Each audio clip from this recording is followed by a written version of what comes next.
La mayoría de los intelectuales fueron, bueno, todos o casi todos pertenecieron al ámbito del pensamiento religioso, salvo alguno que fue naturalista, pero a la vez pastor de origen escocés, bueno, y bueno, pues dejaron huella en lo que sería la teología, que era lo que predominaba pues, también en la moderna, pues la herencia del periodo medieval.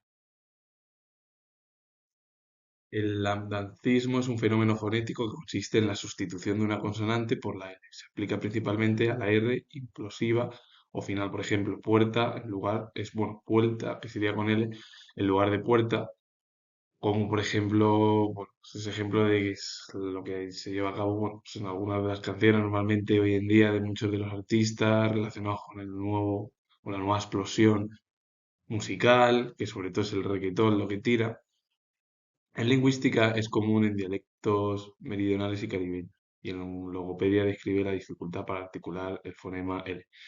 Dependiendo luego ya el ámbito, pues en la lingüística normalmente se utilizan los dialectos meridionales, caribeños, del ámbito sobre todo de Puerto Rico, y en logopedia es que bueno, cualquier persona tiene un tipo de dificultad para articular esa letra que es el fonema L.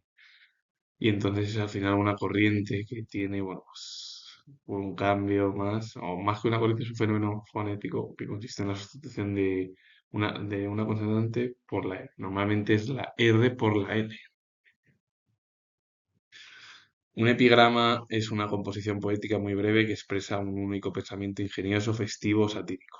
Su etimología proviene del latín epigrama y a su vez del griego epigrama, formado por epi que significa sobre o encima y grafein significa grabar o escribir. Y el significado literal u original era una inscripción. En realidad el epigrama es como una inscripción, que en realidad es una composición poética muy breve, que expresa un único pensamiento, ingenioso, festivo, satírico. Y el ámbito de la etimología, o el término etimológico, proviene del latín, que a su vez venía o vino del griego.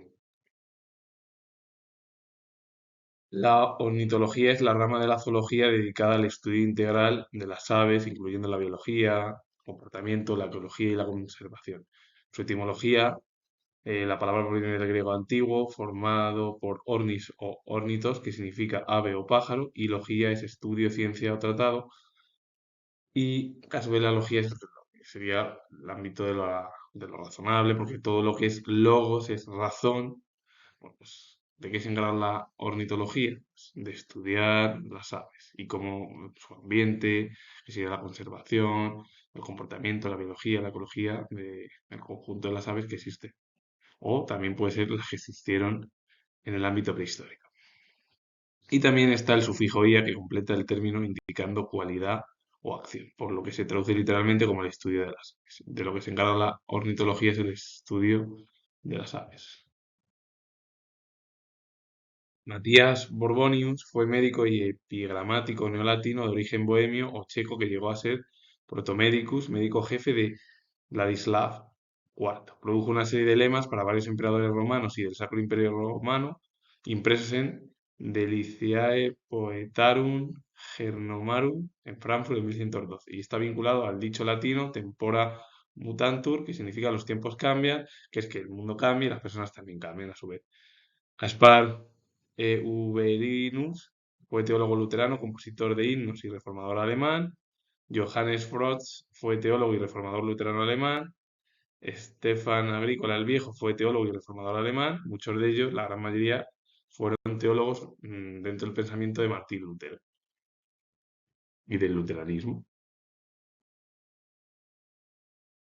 Urbanus Regius fue reformador protestante, estuvo activo tanto en el norte como en el sur de Alemania para promover la unidad luterana en el Sacro Imperio Romano Germánico, uno de los estados más importantes en la edad moderna europea, y donde el propio Carlos V intentó sobornar a los príncipes, bueno, al final los sobornó a través del dinero que venía de Castilla, que venía a su vez de América, con el objetivo de convertirse en emperador del Sacro Imperio, el propio Carlos de Austria, que fue Carlos V. Su abuelo, Maximiliano I, ya había sido emperador. Entonces, en parte algo tenían, que no tanto, porque el Sacro Imperio no era un reino o un estado monárquico hereditario, como eran otros, sino que ahí había que tener, pues, cercanía con los príncipes protestantes.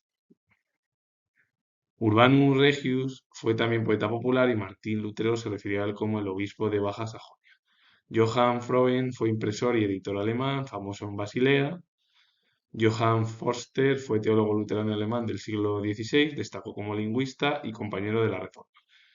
Wolfgang Musculus fue teólogo reformador y monje benedictino alemán, y un importante reformador de la segunda generación. La gran mayoría de los ejemplos fueron reformadores, teólogos, sobre todo Urbanus Regis, lo que intentó llevar a cabo en la unión del pensamiento religioso luterano, es decir, la unidad luterana, tanto en el norte como en el sur de Alemania. El resto siguieron las doctrinas del luteranismo. Algunos de ellos eran contemporáneos y otros, pues, más jóvenes que el propio Lutero. Johann Reinhold Forster fue naturalista y pastor luterano alemán de origen escocés. Hizo contribuciones a los orígenes de la ornitología de Europa y Norteamérica.